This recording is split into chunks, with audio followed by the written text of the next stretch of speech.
జీవపు మాటలు సజీవపు మాటలు నీ బ్రతుకును మార్చి దేవుని మాటలు.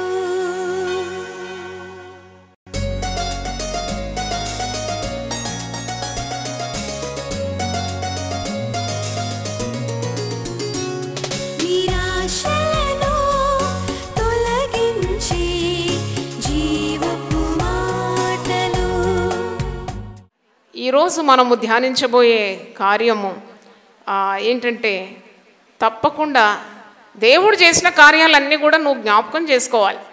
రాబో తరానికి ఈ కార్యాలన్నీ వివరించే బాధ్యత ప్రతి వ్యక్తికి ఉన్నది. ఇది స్త్రీల కన్వెన్షన్లో థీమ్గా పెట్టడం కంటే ఒక జనరల్ మాస్ కన్వెన్షన్లో ఈ ప్రసంగము ఇలా వివరించడం చాలా అద్భుతంగా ఉంటుందని నాకు అనిపించింది. కానీ ఒక ఇల్లు కట్టాలంటే చాలా బాధ్యత ఎవరి మీద ఉంటుంది? స్త్రీ మీద ఉంటుంది.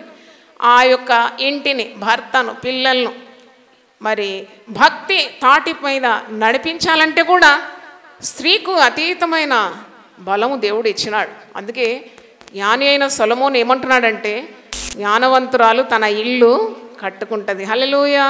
జ్ఞానవంతురాలు ఇల్లు కట్టుకుంటుంది. ఇలాంటి సత్యాలన్నీ కూడా పరిశుద్ధ గ్రంథం నుండి నేర్చుకొని మన బిడ్డలను, దేవుడు మనకిచ్చిన సంతానాన్ని చక్కని మార్గంలో నడిపించే బాధ్యత ప్రతి తల్లి మీద, ప్రతి తండ్రి మీద ఉన్నదని చెప్పడానికి ఏ సందేహం లేదు.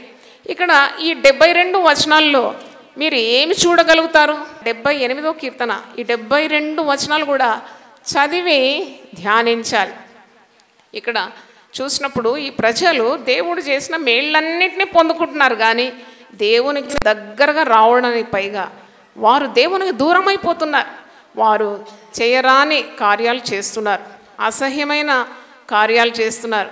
అన్ని విధాల దీవెనలు దేవుని యొద్ద నుండి పొంది పోత విగ్రహాన్ని చేసుకొని బంగారు దూడ ఎదుట సాగిలపడుతున్నారు.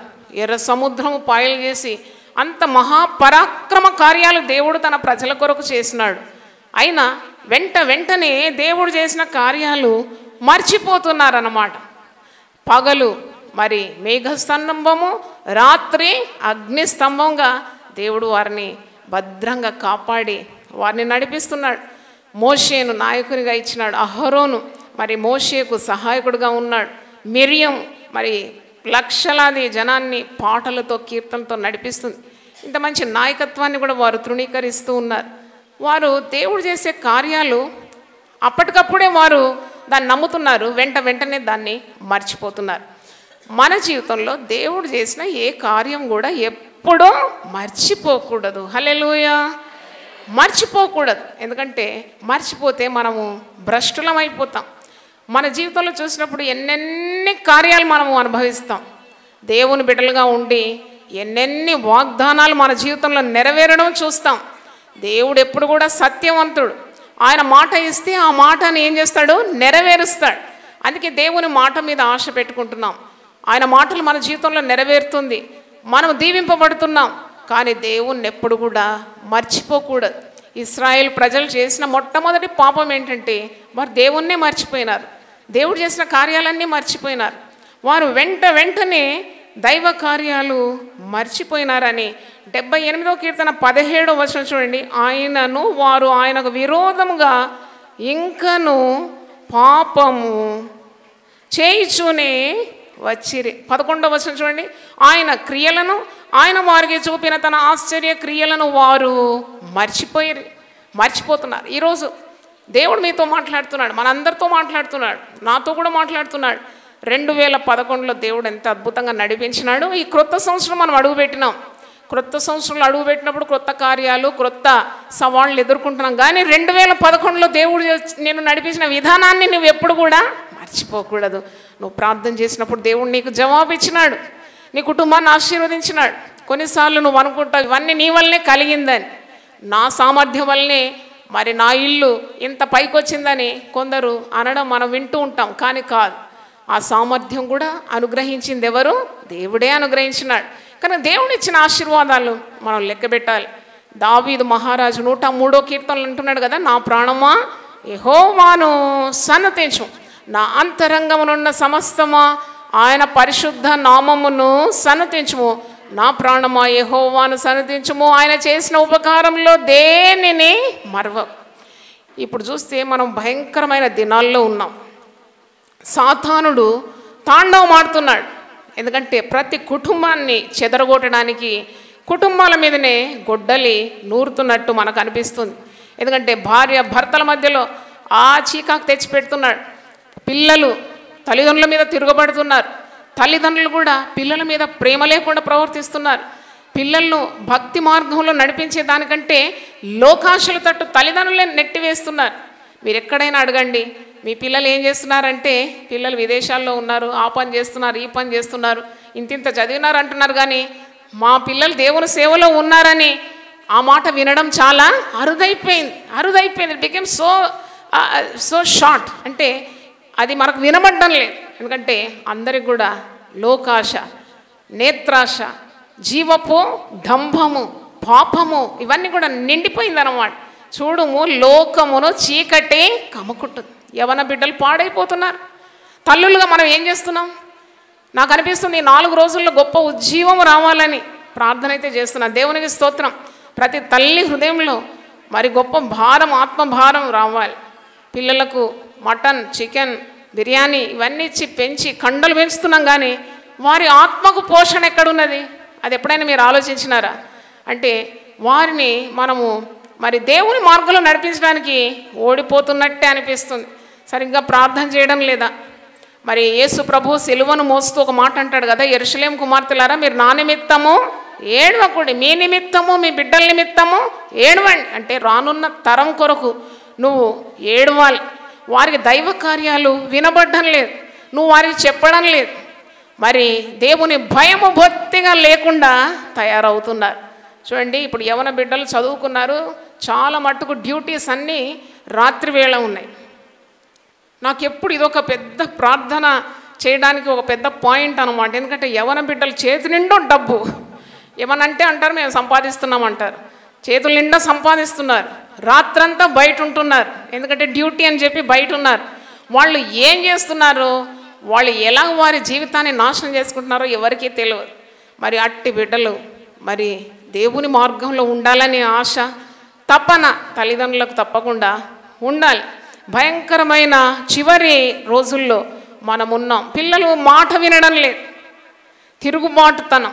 78వ కీర్తనలో చూసినప్పుడు కూడా ఇశ్రాయేలు ప్రజలు దేవుడు అనుగ్రహించే ప్రతి ఆశీర్వాదాన్ని పొందుకున్నారు. కానీ దేవుని మీద, దేవుడు ఏర్పరచబడిన నాయకుని మీద తిరగబడుతున్నారట, సణుగుతున్నారట, గుణుగుతున్నారంట, దేవుని విరుద్ధంగా మాట్లాడుతున్నారట.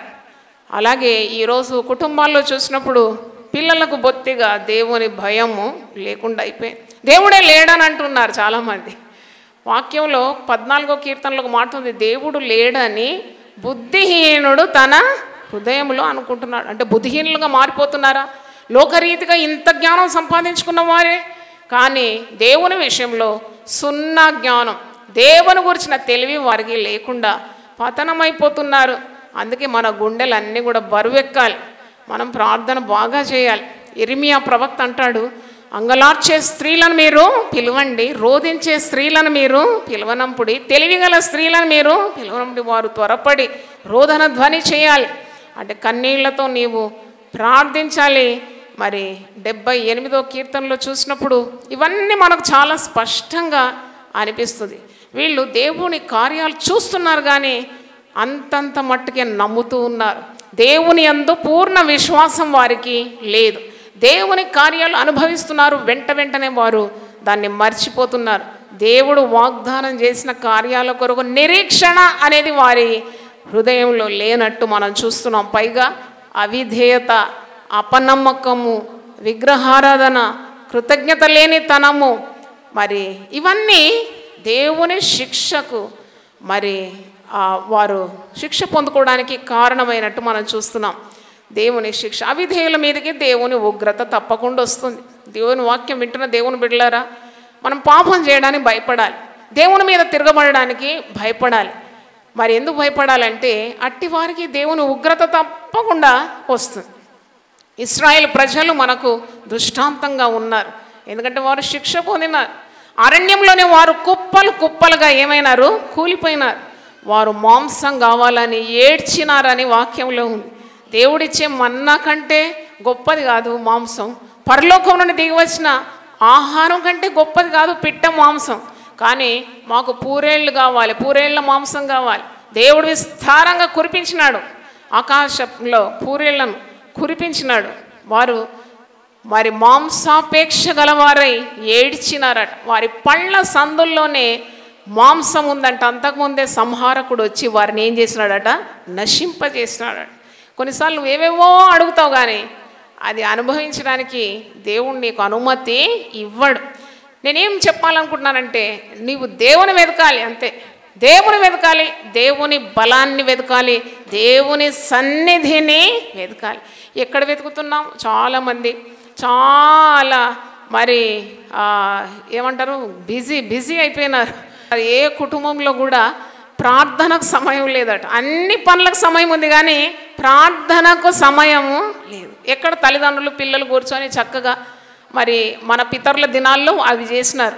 ఫ్యామిలీ ప్రేయర్ అనేది ఉండేది, కుటుంబ ప్రార్థన. ఈ దినాల్లో చూస్తే ఎవరు రారు ఫ్యామిలీ ప్రేయర్. అంటే ప్రతి ఒక్కరికి ఏదో ఒక పని ఉంది, ఆ సమయం కలిసి రావడం లేదు. నాకు అనిపిస్తుంది సాతానుడు తంత్రవాది, వాని పెద్ద ఆయుధం ఇది. కుటుంబ ప్రార్థన లేకుండా చేసేస్తుంది. ఏ కుటుంబం అయితే కలిసి ప్రార్థన చేస్తుందో అది తప్పకుండా కలిసి నివసిస్తుంది. Family that prays together will stay together అను, అది దేవుని నియమమే.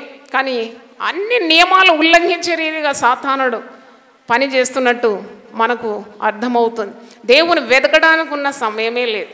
ఈ లోకాశల్లో కొట్టుకొని పోతున్నాం, కానీ దైవ కార్యాలు నిలిచి నువ్వు ఆలోచించి ధ్యానించి కృతజ్ఞతాస్తుతులు చెల్లించి శక్తి పొందుకొని విశ్వాసంతో నీ పయనము మరి నిత్య జీవానికి వెళ్ళాలనే ఆశ లేదు. దేవుని వాక్యాన్ని సరిగ్గా నమ్మడం లేదు. కుటుంబంలో పిల్లలు తిరుగుబడుతున్నారు. నువ్వు ఏ బిడ్డకైతే నువ్వు మరి ఎంతో పోషక ఆహారాలు ఇచ్చి పెంచినావో వాడు పెరిగి పెద్దవాడై తల్లిదండ్రుల మీదకి చేతులు ఎత్తున్నాడు. చూడండి, గోరు పెరుగుతుందా, కాళ్ళు పెరుగుతుందా, కనుబొమ్మలు పెరుగుతుందా అని ఎంత అల్లారు ముద్దుగా పెంచుకున్నారు, కానీ లాభం లేదు. మీరు వార్తాపత్రికలో చూసినప్పుడు తల్లి తండ్రిని మరి చంపిన వ్యక్తులను గురించి మనం చూస్తున్నాం.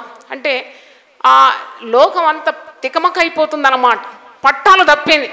నేను ఎప్పుడు అంటే ఒక రైలు బండి పట్టాలు తప్పితే తప్పకుండా పడిపోతుంది.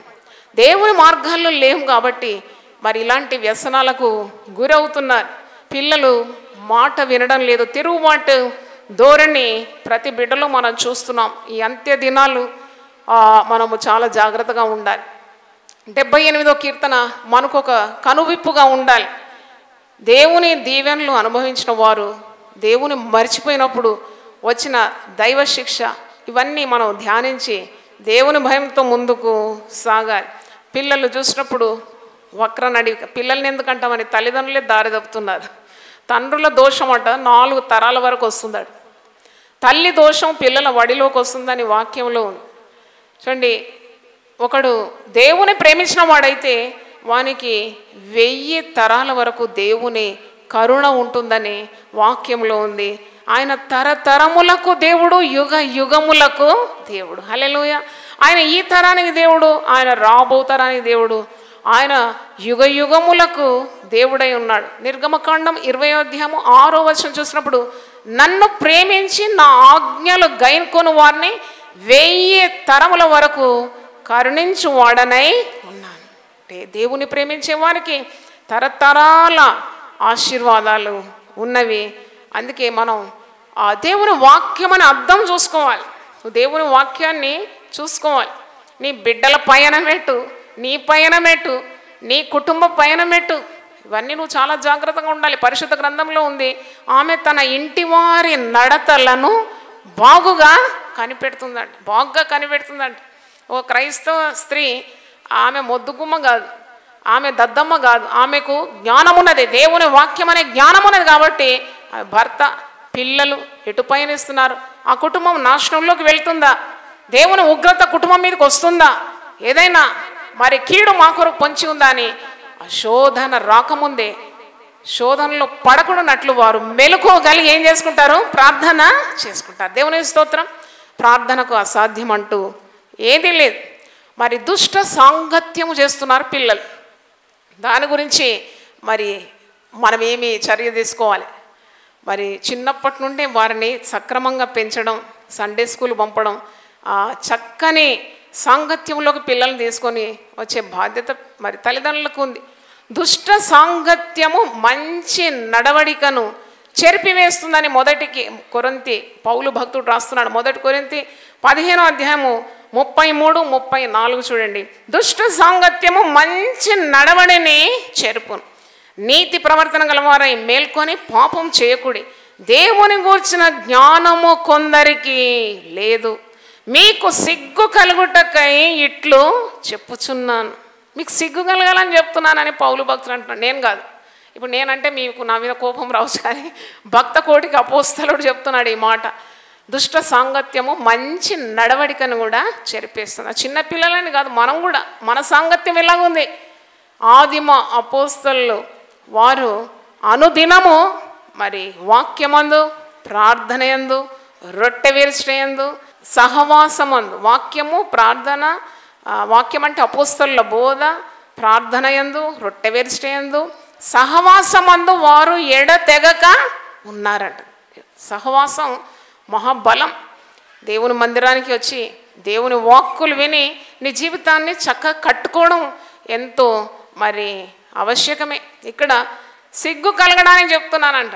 మనం ఎందుకమ్మా 78వ కీర్తన చదవాలి అంటే మనకు సిగ్గు కలగాలని, మనకు బుద్ధి రావాలని ఇంకో దగ్గర ఉంది. 1 కొరింథీ 10వ అధ్యాయం మీరు చూడండి, 11వ వచనం. ఈ సంగతులు దృష్టాంతములుగా వారికి సంభవించి యుగాంతమందున్న మనకు బుద్ధి కలుగుటకై వ్రాయబడేను. హల్లెలూయా. ఇంతకుముందు ఏం కలగడానికి? ఇంతకుముందు సిగ్గు కలగడానికి, ఇప్పుడు బుద్ధి కలగడానికి. ఈ 78వ కీర్తన మనం ధ్యానించినప్పుడు ఇశ్రాయేల్ యొక్క చరిత్ర ధ్యానిస్తుంటే మనకు బుద్ధి కలుగుతుంది, సిగ్గు కూడా కలుగుతున్నది.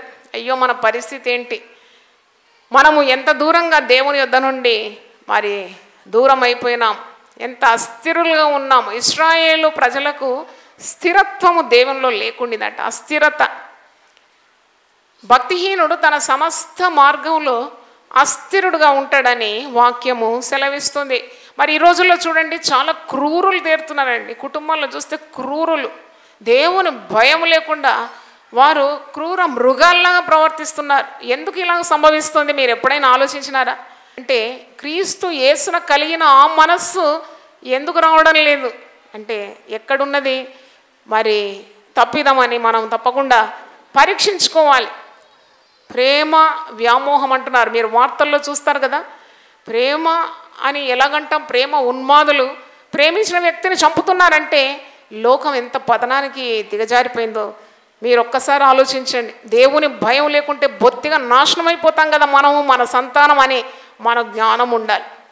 దేవుడు ప్రేమ స్వరూపి, కానీ దైవ లక్షణాలే ప్రేమ అనే మాటలు కనబడలేకుండా హత్యకు దారి తీస్తుంది. మన యవన బిడ్డలు పెరుగుతున్నారు, ఇంట్లో బిడ్డలు పెరుగుతున్నారు.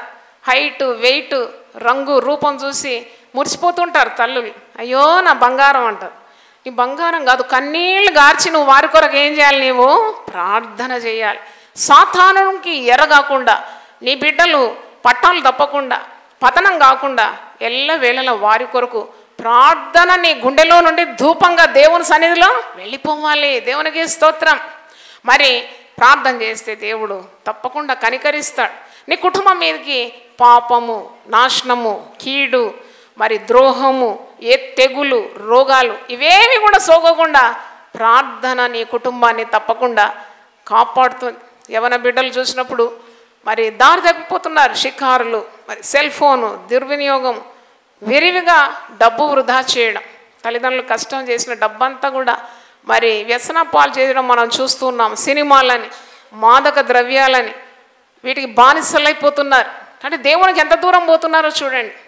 అంటే ఒకవేళ మన కుటుంబాలను దేవుని నియమాల్లో మనము ఉంచలేకపోతుంటే సంఘ విద్రోహులుగా మన పిల్లలు మారిపోవడం, సంఘానికి కీడు తెచ్చే వారిగా మారిపోతారా అనే ఒక భయం నీలో ఉండాలి. అంటే ఒక తల్లిగా ఈరోజు దేవుని వాక్యం వింటున్న ఒక తండ్రిగా కూడా వింటున్నావు అంటే దేవుని మార్గంలో లేని ఇశ్రాయేలు ప్రజలు ఏ విధంగా ఉగ్రతకు గురైనారు. అలాగే కుటుంబం కూడా మరి దేవుని చిత్తంలో లేకుంటే తప్పకుండా దేవుని కోపానికి గురవుతారు. అకాల మరణాలు చూడండి ఏ విధంగా, చెట్టు నుండి పిందెలు రాలిపోయినప్పుడు యవన బిడ్డలు చనిపోతున్నారు. ఒక్కసారి వార్తాపత్రిక చూడండి, ఎంతమంది యవన బిడ్డలు అతి వేగంగా వాహనాలు నడుపుతూ ఏమైపోతున్నారు, పిందెలు రాలిపోతున్నారు. ఎందుకు ఈ శిక్ష కలుగుతుంది అంటే ముందే ఇర్మియా ప్రవక్త ప్రవచించినాడు. ఇర్మియా 9వ అధ్యాయంలో ఉంది, రాజమార్గములో యవనులు లేకుండా, వీధిలో పసిపిల్లలు లేకుండా మరణము మన కిటికీలను ఏం చేస్తుందట, ఎక్కి చూస్తుందంట. ఎవరిని మృంగుదామని, కుటుంబాన్ని ఎట్లా పాడు చేయాలని మరణము ఎక్కి చూస్తుందట. ప్రతిరోజు యేసు రక్తంలో ఉన్న శక్తిని ప్రతి స్త్రీ కూడా పొందుకోవాలని మరి నేను మీకు కోరుతున్నాను. రాబో తరానికి మరి యెహోవా కార్యాలు నువ్వు వివరించే స్త్రీగా నువ్వు ఉన్నావు అంటే దేవుని శక్తిని వచ్చే తరానికి నీవు అందించే స్త్రీగా ఉండాలి. మరి చూస్తే పరిస్థితి ఇలాగున్నది, కానీ భయపడే అవసరం లేదు. పరిశుద్ధ గ్రంథం మనకుంది, వాగ్దానాలు మనకుంది, సదాకాలం తోడుగా ఉంటానన్న దేవుడు మనకున్నాడు. మన కొరకు సిలువలో ప్రాణం పెట్టిన ప్రభువు ఉన్నాడు. రక్తము, యేసు రక్తము ప్రతి సైతాను కార్యాన్ని నశింపజేస్తుందని మనకు తెలుసు. అన్ని నామముల కంటే పై నామము యేసు నామం మనకు. ఒకసారి చప్పట్లు కొట్టి దేవుని స్తుతిద్దాం. హల్లెలూయా. మరి మనము ప్రార్థన చేయాలి. దేవునికి మన కుటుంబాలు, మన పిల్లలు దూరం అయిపోతుంటే మనకు నిద్ర పట్టకూడదు. 3 పూటలు ఫుల్లుగా తిని బేవరింపులు వచ్చేదాకా తిని మత్తుగా వండుకోవడానికి సమయం ఇదే కాదు. వచ్చేస్తుంది, ఆయుధదారుడు వచ్చినట్టు కీడు నీ మీదికి వచ్చి పడిపోతుంది అంతే. ఇక నీవు దాంట్లో నుండి తప్పించుకోలేవు. కాబట్టి మేల్కోగలిగి ప్రార్థన చేయాలి. అయ్యో ఎన్ని మేళ్ళు దేవుని దగ్గర నుండి మేము అనుభవించినాం, కానీ మా స్థితి ఎందుకు ఇలా దిగజారిపోతుంది? ప్రార్థన చేయాలి, ఉపవాసం చేయాలి. మరి మా సంఘంలో మరి నేను దీన్ని ఇంట్రడ్యూస్ చేసినాను. ఏంటంటే డానియల్ ఫాస్టింగ్. అంటే దానియేలు మాంసాహారాలు మానేసి 21 రోజు ప్రార్థించినప్పుడు పరలోకం నుండి దూత దిగి, దానియేలు నువ్వు బహుప్రియుడవు, నీకు శుభం అవును గాక. హల్లెలూయా. నీకు శుభం అంటే అది చాలామంది మా సంఘంలో చేస్తారు. నేను కూడా ఒక సంవత్సరానికి ఎన్నోసార్లు 21 రోజు 40 రోజు మాంసం ముట్టుకోకుండా ప్రార్థన చేస్తాను. ప్రార్థన, మనం చేసే ప్రార్థన దేవుని సన్నిధిలో ధూపంగా నిలబడుతుంది, ధూపార్తిలాగా ఉంటుందండి.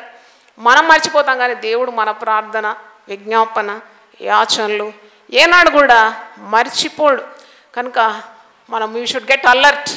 నాకు అనిపిస్తుంది మరి రాబో తరానికి దేవుని కార్యాలు వివరించడం ఒక వార్నింగ్ కదా. మరి కీడు రాబోతుంది, జాగ్రత్త, మేల్కోగా ఉండు, నీ కుటుంబాన్ని దిద్దుకో, నీ జీవితం సరి చేసుకో. ఏ పాపం ఉంటే యేసు రక్తంలో కడగబడు, పరిశుద్ధ జీవితం కావాలి. దేవుని వాగ్దానాలన్నీ నీ పట్ల నెరవేరుతుంది. ఆయన క్షమించే దేవుడు, ఆయన దీవించే దేవుడు, ఆయన వాగ్దానాలు నెరవేరుస్తాడు. ఒకవేళ నీవు ఈ మాటకు పెడచెవి పెడితే శిక్ష తప్పకుండా వచ్చి పడుతుంది. మరి దేవుడు ఉగ్రతకు పాలవుతామని అది చెప్పడానికే మరి కొత్తకోట ప్రాంతంలో దేవుడు ఈ యొక్క థీమ్ ఇచ్చినాడని నాకు అనిపించింది. దేవునికి స్తోత్రం. హల్లెలూయా. మరి ఇప్పుడు ఎవరినైనా అడగండి, సంపూర్ణంగా సంతోషంగా ఉండే వ్యక్తి మనకు కనబడడం లేదండి. అన్నీ ఉన్నాయి కానీ మాకు నెమ్మది లేదంటున్నారు. ఎందుకు ఇలాగ అంటున్నారు మీరు ఎప్పుడైనా ఆలోచించినారా? అన్నీ ఉన్నాయండి, మాకు ఇల్లు ఉంది, బంగ్లా ఉంది, కారు ఉంది, మాకు ఆరోగ్యం ఉంది, అన్నీ ఉంది, డబ్బులు చేతి ఉంది, కానీ మాకు ఒకటి లేదండి. ఏం లేదు? నెమ్మది లేదండి. నెమ్మది లేదు, పడుకుంటే నిద్ర రాదండి. ఎందుకండి? ఎందుకంటే వారి దేవుడు లేడండి. దేవుని కలిగిన జీవితం, దేవుని ముందు పెట్టుకున్న జీవితం, దేవుడు చేసిన కార్యాలను ధ్యానించే జీవితం, దేవుడు చేసే క్రియలను మర్చిపోని జీవితం, కృతజ్ఞత కలిగిన జీవితం, దేవుని యందు భయభక్తులు కలిగి దేవుని నీతిని, రాజ్యాన్ని వెదికే జీవితము లేదు. ఈ జబ్బే పట్టుకుంది అందరికి. మీరు 73వ కీర్తనలో కీర్తనకారుడు ఏమంటున్నాడు చూడండి, 26 నుండి 28 వచనాలు చదువుతున్నాను. 73, 26 నుండి 28. నా శరీరము నా హృదయము క్షీణించిపోయినను, దేవుడు నిత్యము నా హృదయమునకు ఆశ్రయ దుర్గమును స్వాస్థ్యమునై ఉన్నాడు. హల్లెలూయా. అరే నా శరీరం క్షీణించినా పర్వాలేదు, మరి నా యొక్క ఎముకలు బలహీనమైన పర్వాలేదు, కానీ నా హృదయంలో ఉన్నాడు దేవుడు నిత్యము నా హృదయంలో ఆశ్రయమై ఉన్నాడు, స్వాస్థ్యమై ఉన్నాడు. Is my inheritance. బ్యాంక్లో బ్యాలెన్స్ లేకున్నా పర్వాలేదు, నా హృదయంలో దేవుడు ఉన్నాడు, ఆయన నా పాలు అయి ఉన్నాడు, నా స్వాస్థ్యమై ఉన్నాడు అని కీర్తనకారుడు అంటున్నాడు. 27వ వచనంలో అంటున్నాడు, దేవా నిన్ను విసర్జించు వారు తప్పకుండా ఏమైపోతారు? నశిస్తారు. యేసుప్రభు ఏమన్నాడు, నేను నిజమైన ద్రాక్ష వల్లిని, మీరు తీగలు, నాలో అంటగట్టుబడి ఉంటేనే మీరు బహుగా ఫలిస్తారు, నాకు వేరుగా ఉంటే మీరు ఎండిపోయి కట్టె వలె పారవేయబడతారు, మనుషులు అట్టి వాటిని పోగు చేసి అగ్ని రాజు పెడతారు. కాబట్టి నేను దేవునిలో ఉండాలి. నిన్ను ఒకవేళ నేను విడిచిపెడితే నేను నశించిపోతాను. నిన్ను విడిచి వ్యభిచరించు అని అందరినీ నీవు సంహరించెదవు. నిన్ను విడిచి వ్యభిచరించడం ఏంటి? అవును, ఇశ్రాయేలు ప్రజలు ఆ తప్పు చేసినారు. ఇంత ప్రేమించే దేవుణ్ణి, ఇంత నడిపించే దేవుణ్ణి, ఇంత పోషించే దేవుణ్ణి, ఇంత మహాపరాక్రమ కార్యాలు చేసిన దేవుణ్ణి మర్చిపోయి పోత విగ్రహానికి మరి వారి సాగిలో పడుతున్నారు, విగ్రహాలు ఆరాధన చేస్తున్నారు. రోషము గల దేవుడని 1000 నామాల్లో ఒక్క నామం నేను ప్రసంగించిన, ఏంటి తెలుసా? పలకండి అందరు కలిసి, రోషము గల దేవుడు. ఆయన రోషం గల దేవుడు. ఆయన కంటే దేన్ని ప్రేమించినా ఆయన సహించాడు. నువ్వు దేన్ని ఎక్కువగా ప్రేమించడానికి వీలు లేదు. నీ పూర్ణ హృదయంతో, నీ పూర్ణ బలముతో, నీ పూర్ణ శక్తితో, నీ పూర్ణ వివేకంతో నీ దేవుడైన యెహోవాను నువ్వేం చేయాలి? ప్రేమించాలి. దేవునికి స్తోత్రం.